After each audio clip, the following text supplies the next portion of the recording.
bonjour à tous. Donc, on est entre nous, donc on peut se permettre les néologismes. Donc, on va agiliser le comité de direction.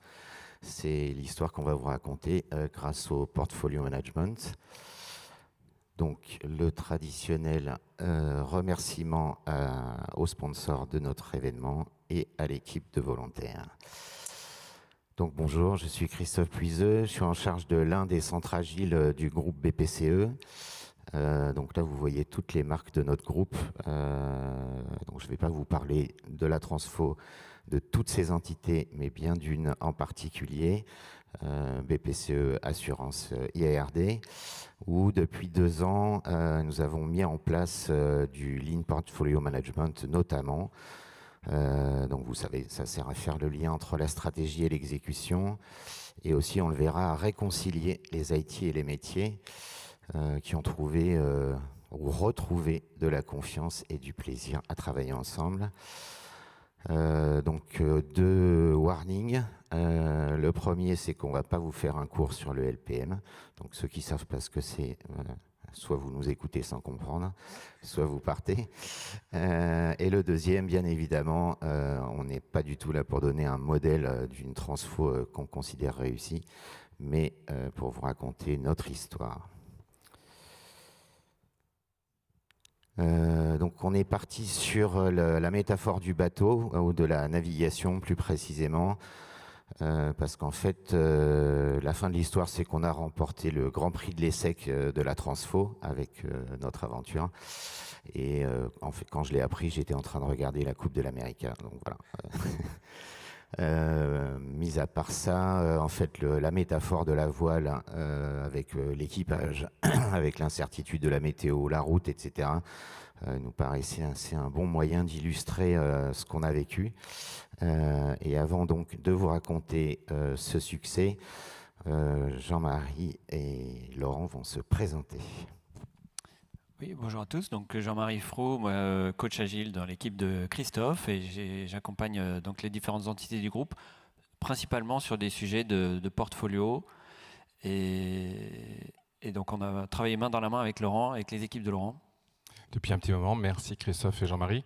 Et du coup, je suis Laurent Rivel, je suis le directeur Orga et Qualité chez BPCE Assurance IARD, qui s'est renommé, et d'ailleurs non sans lien avec ce projet, en direction de la transfo et du portfolio management il y a 2 semaines, donc c'est tout frais.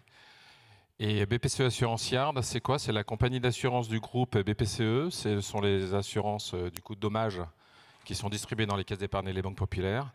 Et en quelques chiffres clés, c'est 3,5 millions de clients, 7,5 millions de contrats, 2 milliards de chiffre d'affaires en 2023. Et ce qui nous place aujourd'hui 3e banque assureur sur la place en France. Et concrètement, cette transfo, elle a concerné qui? 1400 collaborateurs, c'est la taille de l'entreprise. Et au sein de cette entreprise, ceux qui ont été directement concernés par la transfo, c'est 160 personnes de l'IT et à peu près 100 personnes métiers qui travaillent dans les projets IT, à composante IT de l'entreprise. Et le centre agile, donc Christophe a un tout petit peu évoqué, mais on intervient, on est une équipe d'une dizaine, entre 10 et 15 coachs, et on intervient au niveau organisation, au niveau équipe et au niveau individu. Donc voilà, pour une vision globale du cadre, on va pouvoir commencer notre voyage vers l'agilisation de ce comité de direction.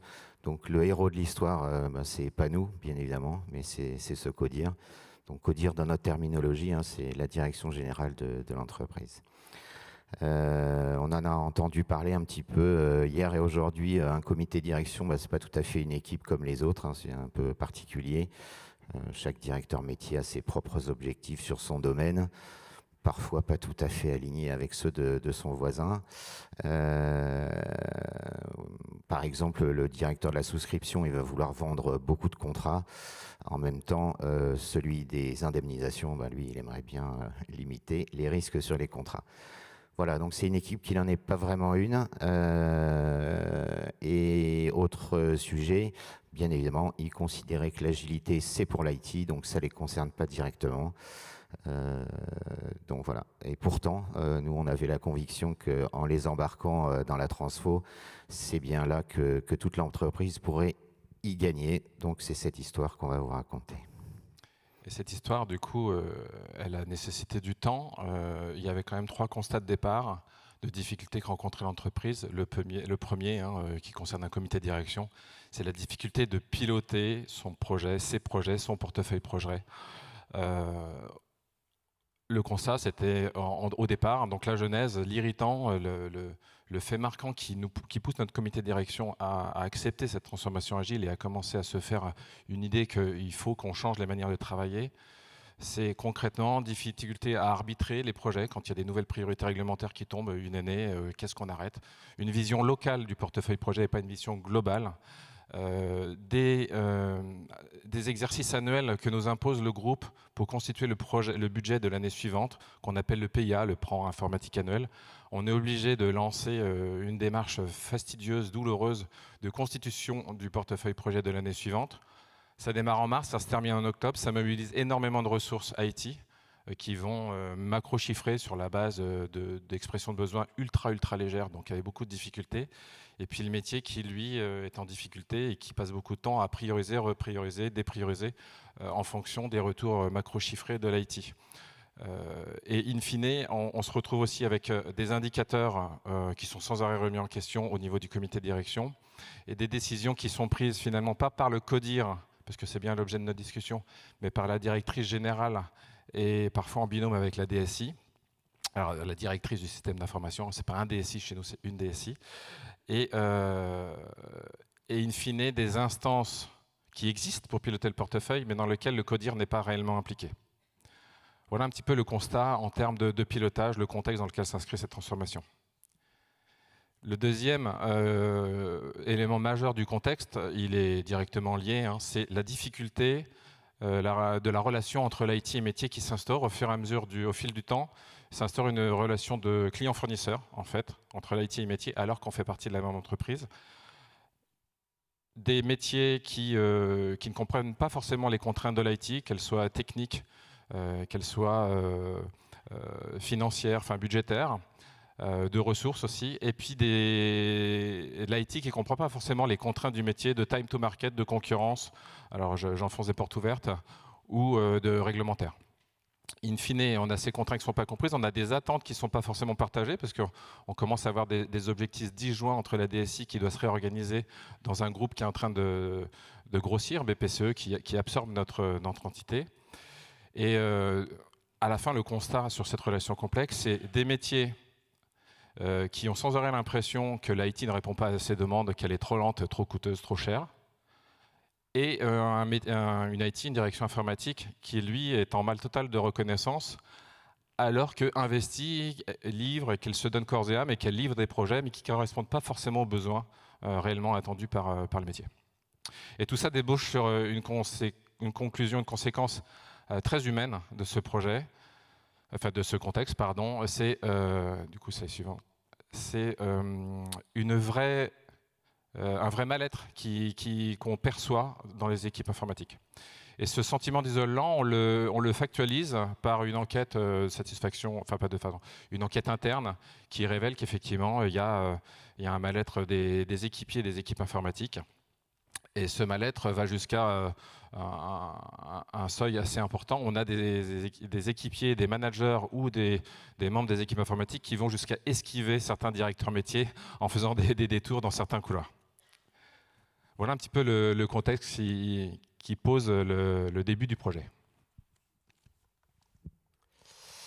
Voilà, donc c'est assez sombre, vous l'aurez compris. La tempête n'est pas loin. Donc, montez à bord de cette traversée qu'on va vous raconter. Évidemment, dans cette situation, on a l'impression de rien maîtriser quand les relations sont basées sur la peur, etc. Donc, qu'est-ce qu'on fait? On met du contrôle, on renforce des contrôles, on embauche des PMO, on achète des outils, on rajoute des copiles. Donc, ça prend une direction qu'on sait tous où ça va nous mener. Et effectivement, au-delà de ce contexte que j'ai dépeint, qui était plus global et qualitatif, on a un point de départ très factuel en 2018. Donc ça remonte, ça commence à remonter à quelques années. On a des recos d'audit, on est tous soumis à la réglementation qui nous montre qu'on ne maîtrise pas vraiment notre budget et les investissements qu'on fait. on décide de faire appel à un cabinet externe pour faire un véritable diagnostic en fait, de la situation. Et ce cabinet nous donne quelques constats, dont un est assez parlant. Je crois que la conclusion du rapport, c'était on ne maîtrise pas notre portefeuille de projet. Bon. Il y a une vraie prise de conscience là, écrite par un cabinet externe du comité de direction, qui décide, du coup, comme le dit Christophe, de prendre les choses en main et de lancer des premières actions. Mais les premières actions sont celles qu'a cité Christophe, c'est-à-dire on met du budget, on recrute un PMO. Donc j'ai le plaisir d'accueillir dans mon équipe un Portfolio Management Officer. On achète un outil pour gérer les projets, on met en place des instances, on met en place un process, Rachmaninoff, qui décrit la gestion de la gouvernance des projets de l'entreprise, au regard au célèbre chef d'orchestre. Et puis on met en place des indicateurs et des instances. Voilà, on est très content de nous, on est en 2018, on y a répondu, process, outils, on a mis de l'argent sur la table. Et puis, les années passent. Alors, je suis quand même assez fier personnellement du chemin parcouru, je trouve qu'on a bien progressé. Et puis, mais il y a le groupe qui avance, qui continue à avancer. Et on commence à voir que chez nos petits copains de BPCE, il y a des filiales qui commencent à fonctionner différemment. Et on a surtout toujours des irritants chez nous. On a l'impression que ce n'est pas encore tout rose. Alors, en voyant les petits copains, et notamment Jean-Marie, Christophe, on se rend compte que peut-être l'agilité pourrait être un levier pour franchir encore une étape et au-delà des outils et des choses dont je viens de vous parler, de fluidifier tout ça. On arrive à convaincre notre directrice générale et notre DSI que peut-être on pourrait lancer un diagnostic, non plus cette fois technique, mais vraiment de la situation de l'entreprise en termes de fonctionnement agile et quels pourraient être les gains d'une transformation agile. Ce diagnostic, du coup, il se déroule en de décembre à mars 2022. Et effectivement, il arrive au constat suivant, trois points clés, puis j'insiste pas plus. On a toujours des décisions qui sont prises dans la douleur par le comité de direction au niveau local et pas au niveau global. Et qui sont prises du coup plutôt en binôme, toujours directrice générale et DSI, et pas par l'ensemble du comité. On a toujours notre gros caillou dans la chaussure qui est la constitution du PIA dont je vous parlais, là, le plan informatique annuel. Alors ok, on fait plus de mars à octobre, mais on y passe toujours 4 mois. Et surtout, ce que nous montre le diagnostic, c'est qu'on fait moins de 60% du PIA qu'on a constitué. C'est-à-dire qu'on jette à la poubelle 40% du travail pour constituer ce plan projet. Globalement, par rapport à la centaine de projets qu'on fait par an, il y en a 40 qu'on a chiffrés, on a fait travailler l'IT, le métier, etc. pour rien. Donc on a la conviction, nous, direction de la transfo, direction agile, la DG et la DSI, que l'agilité pourrait être une solution. Cette conviction, maintenant, il faut la généraliser. Du coup, c'est le point suivant. Voilà. Du coup, on s'est dit qu'il faut constituer une équipe de transfo. On en a entendu plusieurs fois parler ce matin. Hein. Ça ne va pas être porté uniquement par moi-même, par la DSI ou Jean-Marie. Il va falloir embarquer plus large. Donc on décide de mettre en place une équipe de transfo.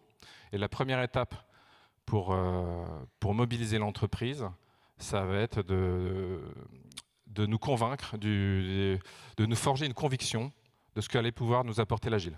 Pour cela, on a fait des REX avec des entreprises qui avaient déjà connu ces transformations, comme chez Orange en l'occurrence.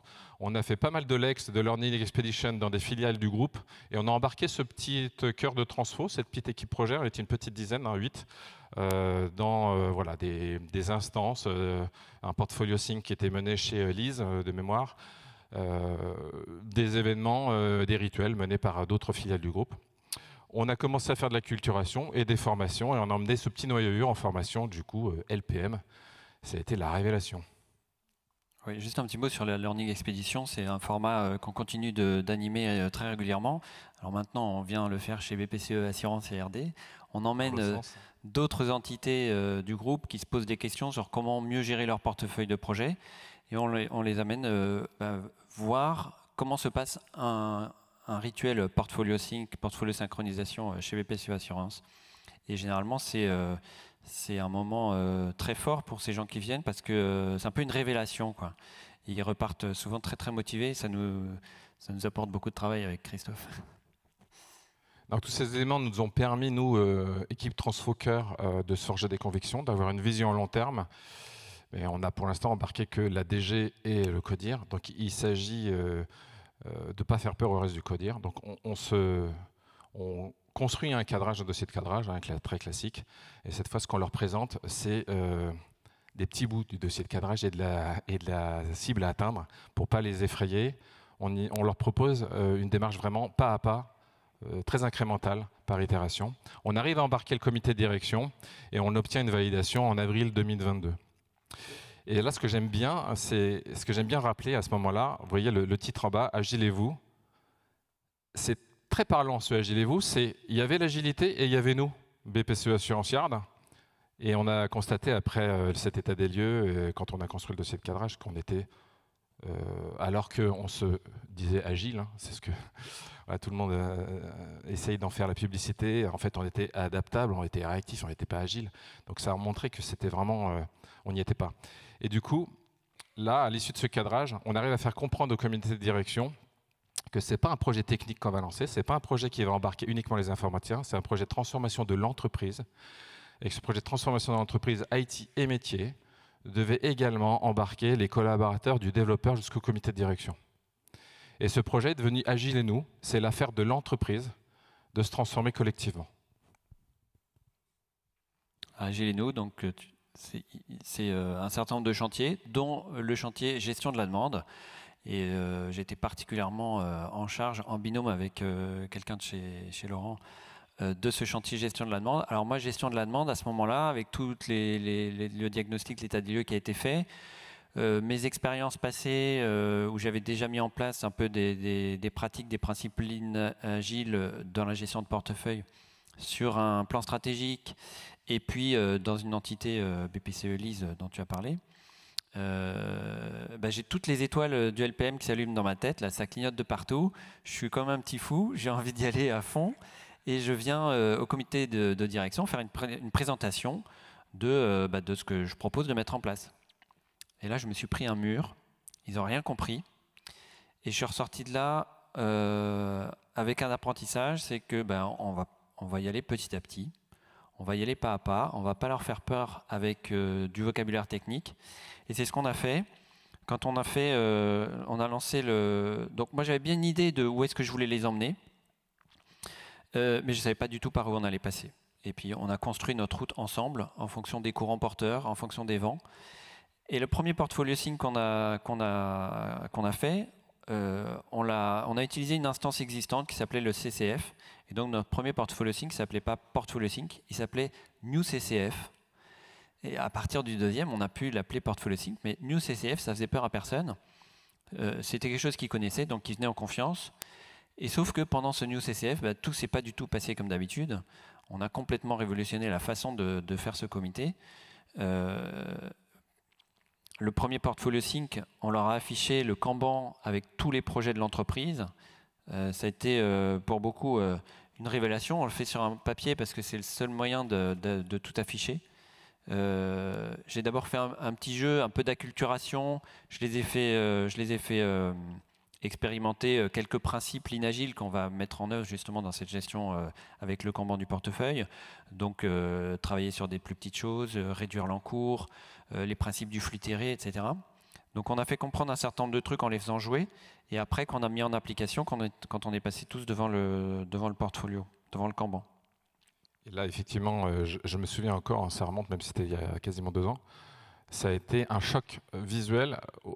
Au début, ils étaient morts de rire, hein, de voir un board de 5 mètres de long, avec une centaine de tickets, des post-it. Donc on venait à l'âge de pierre et des post-it alors qu'on était en mode post-Covid hybride, tout digital. Et nous, on ne lâche pas l'affaire, on fait venir 40 personnes, le comité de direction, les porteurs des projets IT et métiers. Ils sourient et puis à l'issue, je me souviens, il y avait des sourires sur toutes les têtes. Hein. C'était incroyable, en me disant incroyable, je ne pensais pas qu'il y avait autant de projets dans la maison, je ne pensais pas qu'on faisait autant de choses. L'IT qui comprenait enfin toutes les contraintes du métier, là, c'était une révélation. Moi, j'ai telle pression. Il y avait le directeur qui était là, qui parlait des contraintes concurrentielles, de la réglementation. Voilà, on a partagé des choses, c'était la découverte. Et on n'a eu aucun problème à leur dire, maintenant, ça c'est un portfolio sync, et la prochaine fois, soyez pas étonnés, on va continuer avec ce beau papier, et on verra plus tard si on change. Oui, avant de passer devant le Kanban, j'avais dit, aujourd'hui, on va expérimenter une nouvelle façon de visualiser notre portefeuille. On va voir si ça vous parle, si ça vous convient, si c'est quelque chose qui vous semble utile pour vous. Et puis si c'est bien, on le gardera. Si c'est pas bien, c'est pas grave, on aura essayé. Mais vraiment dans un esprit de test and learn. Et évidemment, à la fin, tout le monde... Banco, quand est-ce qu'on remet ça? Voilà. Et donc, c'est devenu un rituel mensuel qui réunit tout l'ADG, tout le COMEX, tous les directeurs métiers, l'IT. Et c'est un rituel qui dure 2 heures pendant lequel on s'aligne et on repriorise l'ensemble des projets de l'entreprise. À la fin de cette première séance, on a fait un rôti. Alors, on a eu pratiquement que des mains avec des 5, sauf un manager IT qui a mis 2. Alors, j'étais un peu intrigué, je suis allé le voir, on a discuté. Il ne voyait pas du tout l'intérêt pour lui. Et dès le deuxième portfolio sync, il était comme les autres. Il a mis alors je crois qu'il a mis 4, il n'était pas encore à 5. Mais voilà, il lui a fallu un petit peu plus de temps.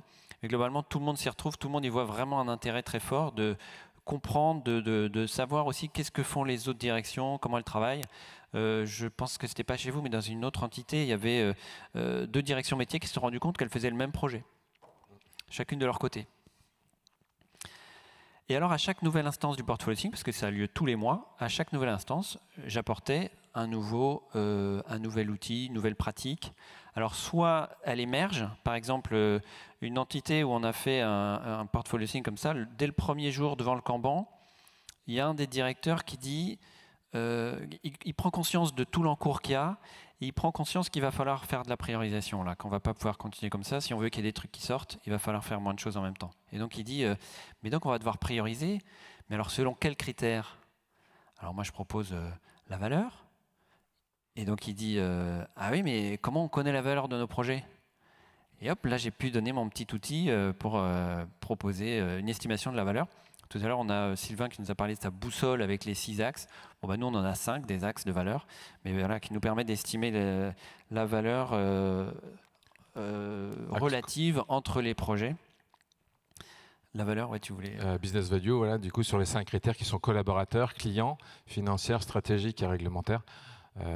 Mais du coup, émerger un nouveau concept, il n'y a pas que la valeur financière. Et ça, c'était pas anodin, et ça a été long d'ailleurs à faire comprendre et à faire adopter concrètement par l'entreprise. On est resté pendant un petit moment sur la valeur financière quand même.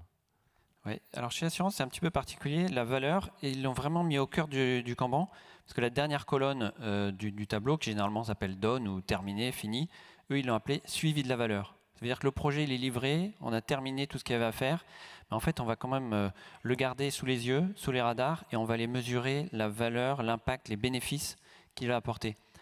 En phase de cadrage ou au tout début du Kanban, quand il y a une idée qui arrive, on demande aux métiers de venir pitcher leur sujet, leur demande, et donc de dire quelles sont leurs hypothèses de bénéfices que ça va apporter à l'entreprise. Et bien à la fin, on vient valider, vérifier que ça a bien apporté cette valeur. Et aujourd'hui d'ailleurs, même on est encore plus loin parce qu'on a une instance dédiée pour ce suivi de la valeur. Voilà, il a fallu 1 an pour que les premiers projets qui avaient démarré en mode agile, on va dire, qui étaient passés avec un go donné pendant le portfolio sync par la communauté présente, du coup le comité de direction et tous les directeurs dont on a parlé. Il a fallu que ces premiers projets émergent pour que, enfin, cette colonne suivie de la valeur, on ait des volontaires pour venir pitcher et expliquer en quoi leur projet avait apporté de la valeur ou en quoi il n'en avait pas encore apporté et il fallait lancer un autre lot ou voilà, commencer à avoir cette démarche de mettre la valeur au cœur des décisions. Et du coup, aujourd'hui, on a un comité de suivi de la valeur qui est mensuel, auquel participe le comité de direction, que je trouve très bénéfique parce qu'il permet à chacun de monter en compétence. Il y a les binômes IT métiers qui viennent porter les projets, qui sont spectateurs quand ce n'est pas eux de présenter, et qui voient l'ouverture de l'entreprise et surtout ce qu'on en fait. Donc aujourd'hui, on est capable, on commence, hein, là, c'est pas encore tout à fait mature, mais on est capable de se dire, bah, attention, ce projet, alors qu'on vient de le démarrer, on a fini le cadrage, il ne va pas apporter la valeur qu'on avait escomptée au tout début quand on a eu son go au moment du pitch, donc on ne va pas le faire. On a vécu hier 3 no-go, c'était la première fois en 2 ans, sur 4 pitchs qui ont été posés, donc je pense que c'est une belle victoire. Oui, hier, on a applaudi celui qui a fait son pitch, mais on a aussi applaudi le collectif qui a su dire non. Et ça, je pense que c'est vraiment quelque chose d'important. Sur la valeur, Oui, aussi le fait de mesurer la valeur à la sortie, c'est hyper aidant pour. C'est vertueux dans le sens où ça va aussi nous aider à mieux estimer la valeur de nos prochains projets et à mieux décider collectivement quel projet on veut lancer ou quel autre. On demande au métier donc, de venir pitcher devant tout le monde dans ce comité Portfolio Sync. On leur demande de venir pitcher leurs nouvelles demandes. Et puis on décide si oui ou non on les lance. Et ça aussi c'est vertueux parce que je me souviens d'un directeur métier sur une autre entité qui racontait, en fait avant j'avais ma ligne directe. Je savais à qui envoyer mes petites demandes. Et donc toutes les semaines j'envoyais plein de petites demandes comme ça directement. Je savais, et puis je savais qu'elles allaient être traitées. Là, en fait, on nous demande de venir pitcher devant tout le monde et je ne peux pas venir avec toutes mes petites demandes comme avant. Donc ça les a forcés à bien structurer, à regrouper leurs demandes, à trouver du sens dans ce qu'ils proposaient et tout ça. Il dit même, on a ressorti du tiroir le vieux plan stratégique et on s'est reposé la question, en fait, qu'est-ce qui est vraiment important pour nous? Donc finalement, tout ça, ça a été très vertueux pour cette direction-là en particulier, mais globalement pour l'ensemble de l'entreprise. On a apporté donc la priorisation des initiatives, priorisées par la valeur, un ratio valeur-effort. Après, on a apporté le principe de limiter le WIP, le travail en cours. Là, c'est encore un sujet qui est difficile à travailler, mais je pense qu'on a quand même bien progressé. On a apporté des mesures sur ce portfolio, des mesures de flux, pour aussi être en capacité de vérifier que toutes les petites améliorations qu'on amène sur cette gestion de portefeuille, elles apportent aussi des bénéfices et que ça nous permet d'améliorer notre flux. Si j'ai encore le temps, dans les autres petites choses qu'on a apportées, il y avait le camembert qui propose de montrer la répartition de l'activité des équipes. Donc tant de pourcents sur le run, tant de pourcents sur le build, tant de pourcents sur le support.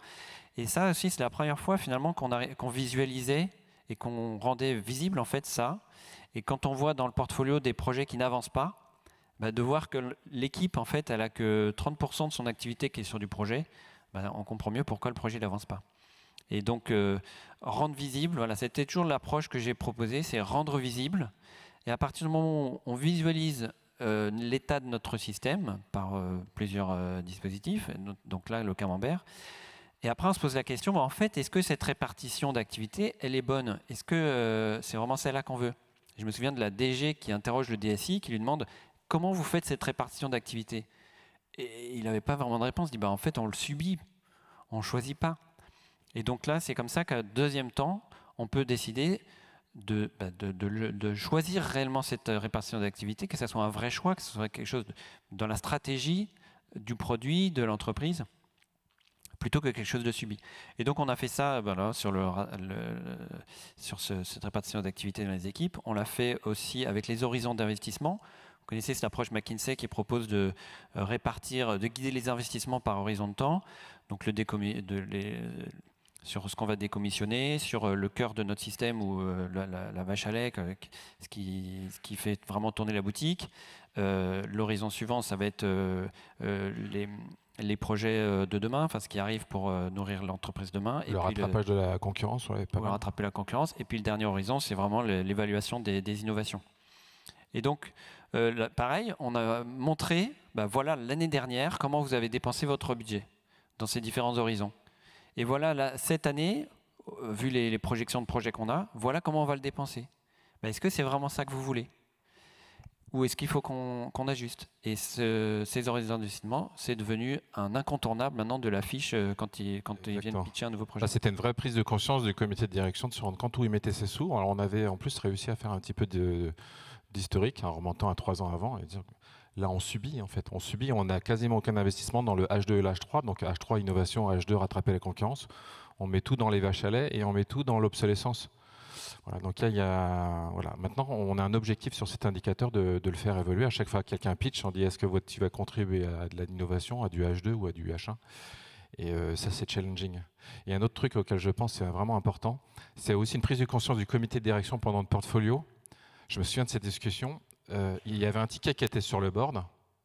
Et puis il y a quelqu'un qui dit, mais... Ah non, c'est l'inverse plutôt. Il y a quelqu'un qui dit, mais c'est marrant, il manque mon ticket. On a un projet là, je le vois pas. Je dis, Ça me semble étonnant, maintenant on est étanche. Ah ben oui, mais ça n'a rien à voir, c'est un projet qui est porté par le budget maintenance. Il n'y a aucun rapport. Maintenant, la question de savoir, c'est est-ce que ce ticket, est-ce que ce truc, on ne va pas l'appeler projet puisque c'est de la maintenance, il apporte de la valeur pour l'entreprise. Et là, il y a une vraie prise de conscience du comité de direction que le budget, c'est une chose. Nous, ce qu'on veut voir dans le board et ce qu'on veut piloter, c'est les sujets qui font avancer la valeur et qui font progresser la valeur de l'entreprise. Il y a une vraie prise de conscience de, OK, le financement, c'est une tambouille interne. En fait, quelque part, on ne veut pas savoir.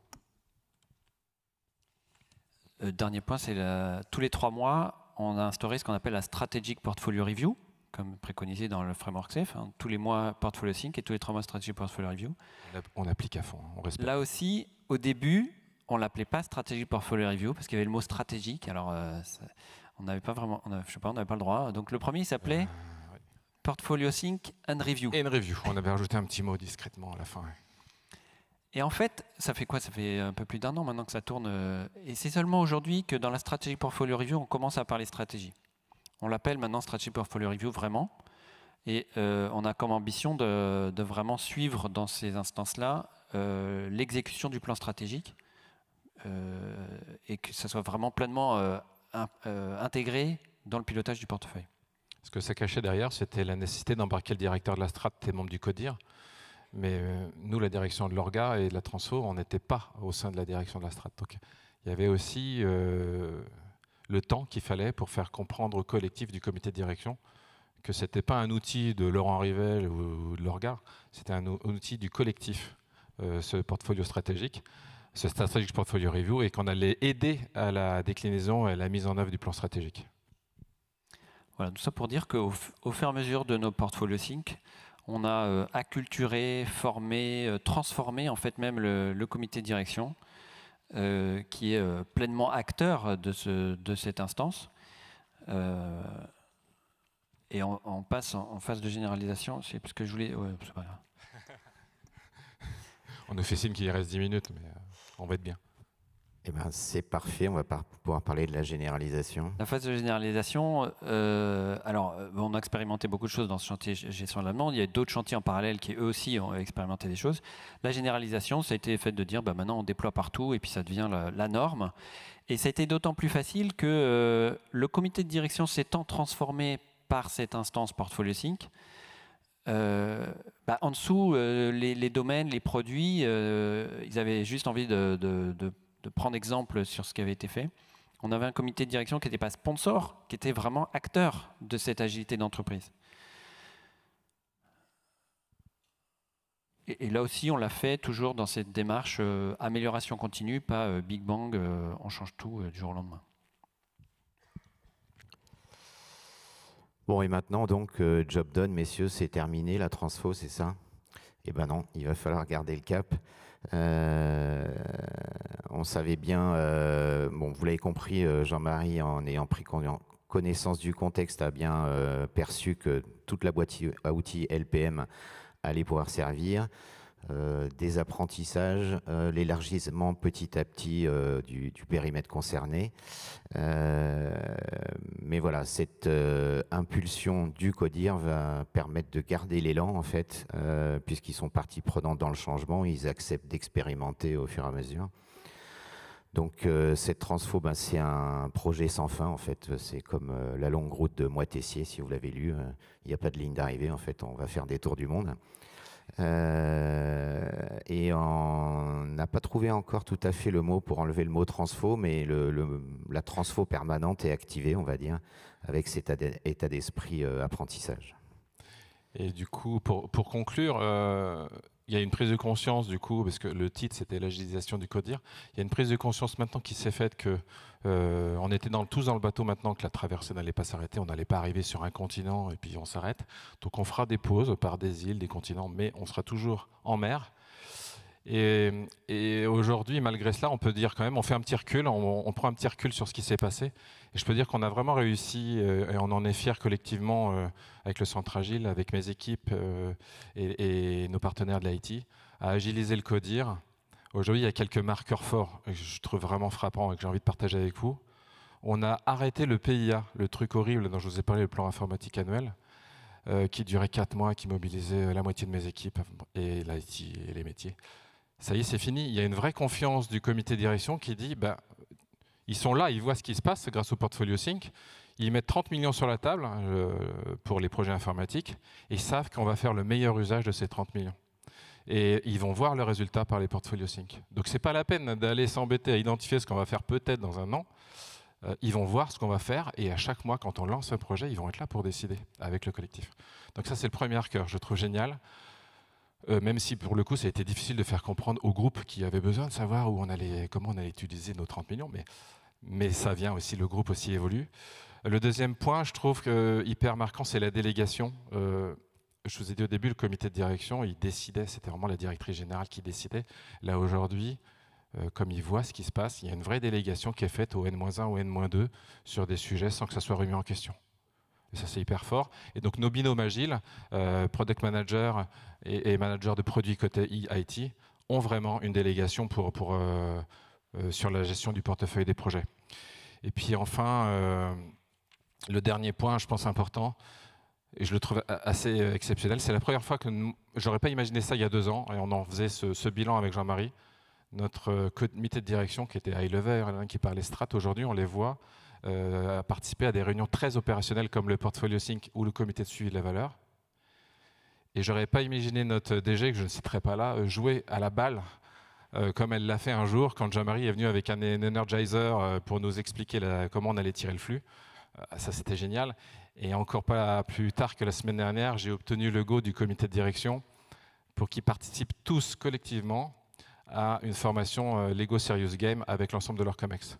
Voilà, 2 ans en arrière, c'était inimaginable.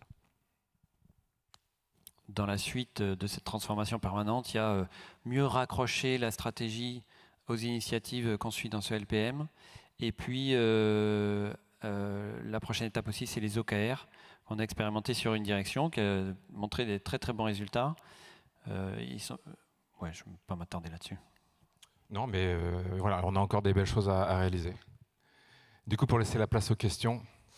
Je vais juste finir par un mot de l'ADG qui, après avoir expérimenté l'une des instances du portfolio Sync, a dit vous m'arrêtez mes comités, machin, dorénavant, c'est là qu'on fait la stratégie de l'entreprise. Voilà. Merci. Bien, et bien, on peut laisser la place aux questions si vous en avez. Merci.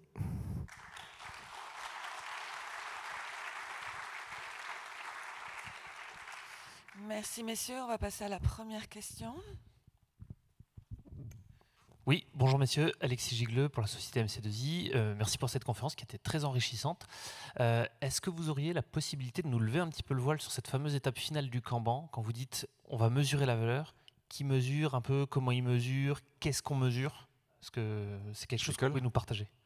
Alors oui, déjà le Kanban, vous savez, on tire le flux à l'envers. On commence par la droite quand on commence à passer en revue nos 90 projets. Donc on commence par l'étape suivie de la valeur. Alors j'ai expliqué comment on y arrive. L'étape d'avant ou d'après, c'est le déploiement des projets du coup.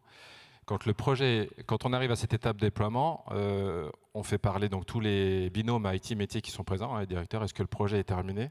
Où est-ce qu'il en est? Et quand ils me disent il est terminé, maintenant on prend le ticket et on le passe dans la colonne suivie de la valeur. Et elle dit ce projet-là, il va donc d'ici 3 mois devoir pitcher ce qu'il a apporté comme valeur à l'entreprise. Et là, donc on a mis en place un petit formulaire très simple, c'est un tableau Excel, un slide, tu cliques dessus, ça génère 2 slides PowerPoint. Et ils ont ensuite 15 minutes pour venir pitcher devant le comité de direction et leurs collègues, leurs homologues, pour montrer ce que ça a apporté selon les 5 axes qu'on a cités tout à l'heure. Donc financier, bien sûr, ROI avec les courbes qui vont bien, délai de payback, tout qui va bien, mais aussi valeur collaborateur, valeur réglementaire, valeur technique et valeur stratégique. Par rapport à notre plan stratégique, en quoi il a contribué. Donc pour l'instant, on n'est pas encore 100% mature, parce que ça se fait encore à dire d'experts sur une note de 1 à 5, mais ça permet un partage avec la communauté et du coup d'être challengé, puisqu'il y a quelque chose de visuel qui est rendu, voilà, et qui est tracé dans les tablettes de l'entreprise. Au début, on ne suivait que les projets où la valeur était vraiment visible, c'était facile de mesurer.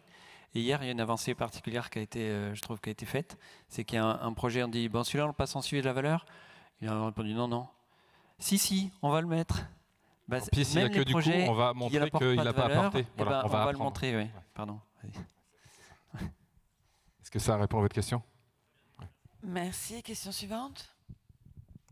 Bonjour, Cyril Stock, Thales. Merci beaucoup pour ce rétex, c'est très intéressant. Vous parlez encore de projets. Oui. Ouais.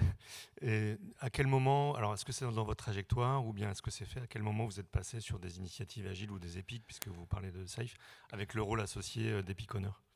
Alors en fait, dans le portfolio Sync, on parle d'initiative et on commence à acculturer notre codir à la notion d'initiative.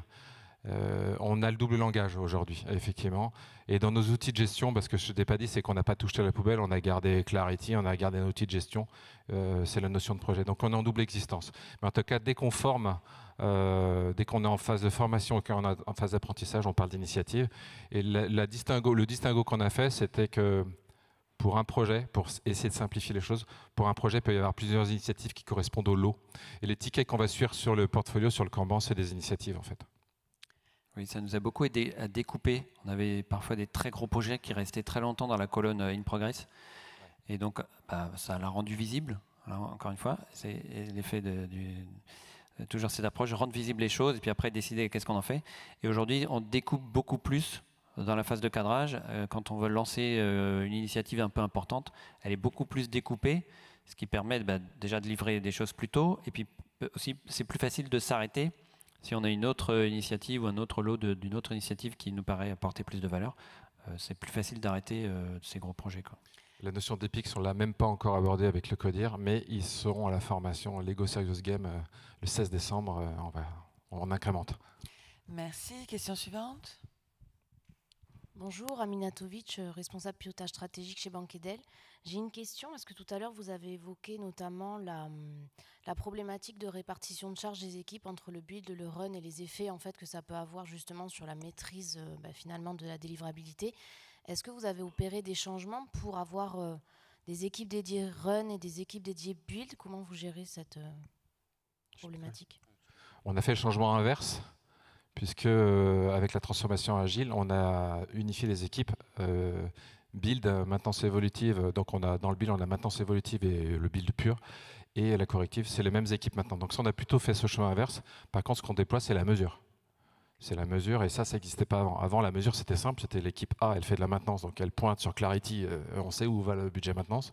Aujourd'hui, c'est des plannings différents, et c'est la mesure qui fait la distinction. Encore pas plus loin qu'hier, du coup, on avait un portfolio Sync hier. Il y avait une équipe, enfin un produit, pardon, parce qu'on a 9 produits, j'ai oublié tout à l'heure, 160 personnes de l'IT, réparties en 9 produits.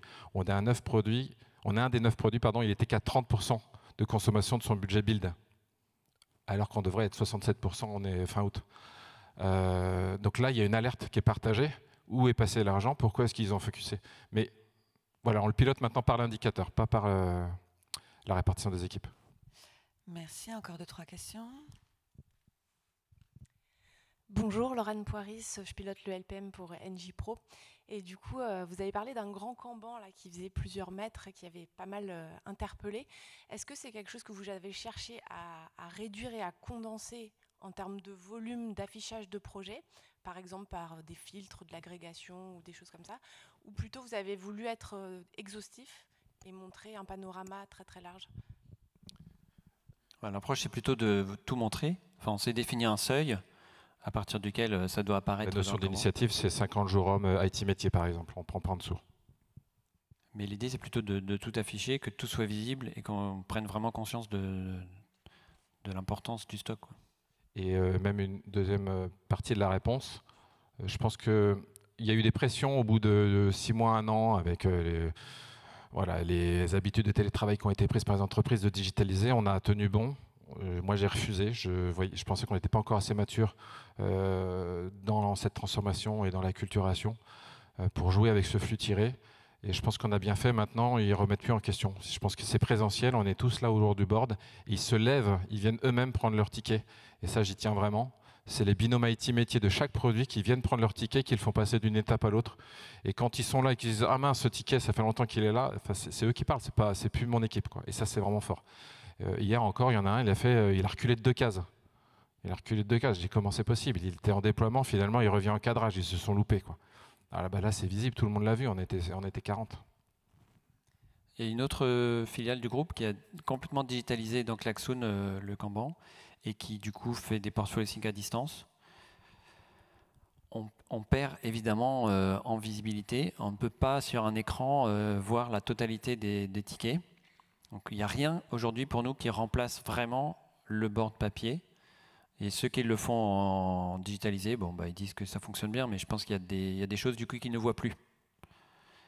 Et en étant à distance, il y a aussi plein de petites discussions qui se font entre les participants en présentiel qui ne peuvent plus avoir lieu, ou en tout cas c'est plus difficile de les avoir quand on est en distanciel. Et après, le nombre n'est plus un problème. Je voudrais juste conclure là-dessus. On a donc 90 tickets qui vivent à peu près en un instant T dans toutes les phases. Une trentaine en fabrication, les autres répartis dans les différentes phases. Ça nous prend 40 minutes de tirer le flux, tellement c'est rodé maintenant. Ça nous prenait 2 heures les premiers portfolios, parce qu'il fallait expliquer chaque projet, etc. Maintenant, tout le monde les connaît, donc 40 minutes, c'est fait. Merci. Encore 2 questions. Bonjour, donc Pierre, je m'occupe de la transfo chez Renault. Petite question sur finalement le lien entre le travail que vous avez fait au niveau du portfolio et de votre codir et puis la mise en place plutôt opérationnelle des équipes. Est-ce que vous avez fortement finalement couplé les 2 niveaux de transformation, ou est-ce que finalement vous avez plutôt découplé, travaillé indépendamment sur ce travail portfolio avec le codir et puis en parallèle la mise en place progressive des équipes? Merci. Je pense que je commence à y répondre, puis tu rebondis. Je pense que ça s'est fait en fait par une démarche collective, parce que je n'ai pas dit, dans le programme de transformation, il y avait 6 chantiers. Il y avait le chantier gestion de la demande, donc celui qu'on présente plus particulièrement aujourd'hui. Il y avait un chantier majeur, c'était le chantier binôme. Et là où le virage s'est fait, pour nous, c'était de faire comprendre qu'un projet, c'était plus un chef de projet, c'était un binôme IT et métier. Et c'est par le terrain binôme qu'on y a réussi. On a fait 3 niveaux de binôme. Un binôme au niveau de la squad. Alors c'est plutôt une sorte d'équipe binôme, parce qu'on a le PO avec sa squad. Au niveau du dessus, on a mis en place un product manager et un manager de produit. On joue avec les mots, mais product manager côté métier et manager produit côté IT. Et puis au niveau des domaines, on a le business owner et le directeur de domaine côté IT. Et ces 3 niveaux de binôme, en fait, c'est eux qu'on a embarqués dans les portfolios. On n'a pas eu besoin de gérer d'autres choses. C'est eux qui sont devenus nos relais et les porteurs d'initiatives. Et c'est eux qui se lèvent pour aller faire bouger le Kanban. Merci. Une question? Bonjour, Sylvain Auchard, InSpirit. Merci beaucoup pour ce retour d'expérience très enrichissant. J'ai beaucoup aimé votre dernière colonne du Kanban avec le suivi de la valeur. Et je me demandais si vous faisiez des mesures intermédiaires. Je pense bien sûr à l'approche MVP qui est au cœur de l'approche LPM, mais qui n'est pas toujours évidente à mettre en œuvre. Alors aujourd'hui, non. Par contre, ce que je n'ai pas précisé, c'est qu'on a Cobon suivi la valeur, donc on est en train d'éponger le stock, parce que ce que je n'ai pas dit tout à l'heure, c'est que personne ne voulait y passer au début en suivi de la valeur. Donc on continue à délivrer.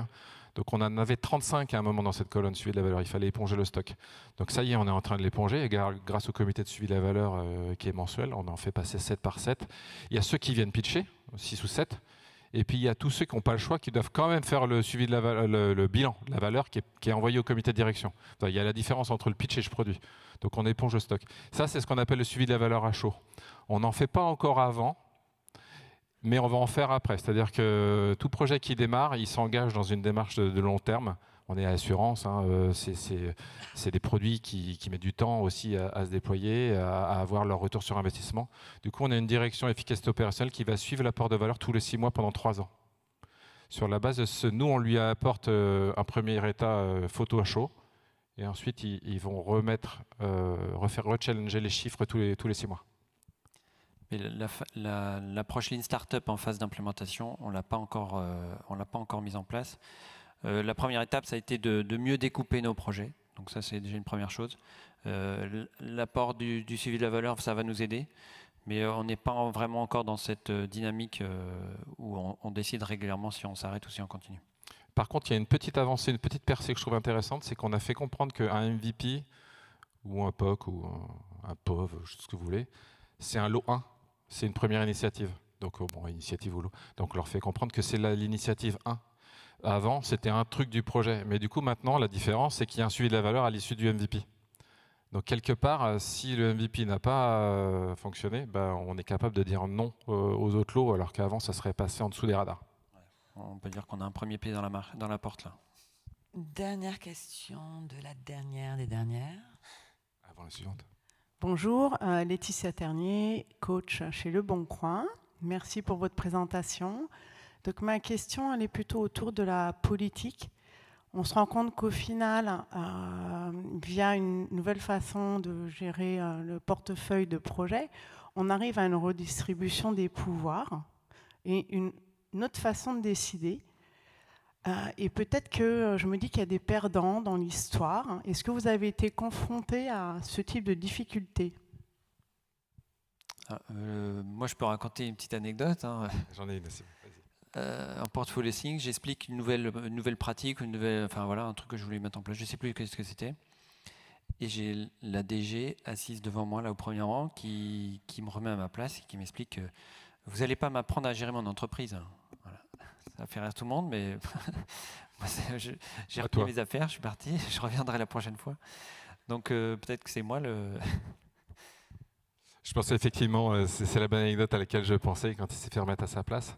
Il y avait autre chose, il y avait les passe-droits dont on a entendu parler ce matin. C'est-à-dire qu'il y avait certains directeurs métiers qui étaient plus influents auprès de la DG, la directrice générale, qui, comme vous l'avez dit au début du constat, était plutôt en décision unilatérale, ou avec la DSI quand même, mais pas avec tout le membre du CODIR. Donc cette personne-là peut-être a perdu dans un premier temps.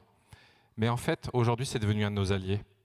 Parce qu'elle se crée des ennemis, en fait. Elle était sans jamais en conflit avec l'ensemble des autres métiers. Lui, il était passé plus ou moins en force, et puis après, il y a la vraie vie. Le projet, il ne se fait pas en 2 mois, il se fait en 1 an. Voilà. Aujourd'hui, c'est devenu un allié. Il joue le jeu. Ce métier-là joue le jeu aussi. Et si son projet, il est séduit par le portfolio sync, il embarque toute l'entreprise. Donc, il a tout à y gagner aussi. Oui, c'est quelque chose qu'on observe souvent. Les plus réticents au départ, qui deviennent les convertis après, sont nos meilleurs ambassadeurs en fait. Dans le REX qu'on a fait la semaine dernière, parce qu'on a fait un REX de la transfo jeudi dernier avec Jean-Marie et Christophe, c'était un des meilleurs ambassadeurs, je pense, du REX. Je pense qu'il y a 2 ans, ça fait partie des personnes qu'on évitait dans les couloirs en fait. Voilà. Merci. Messieurs, s'il y a encore des questions.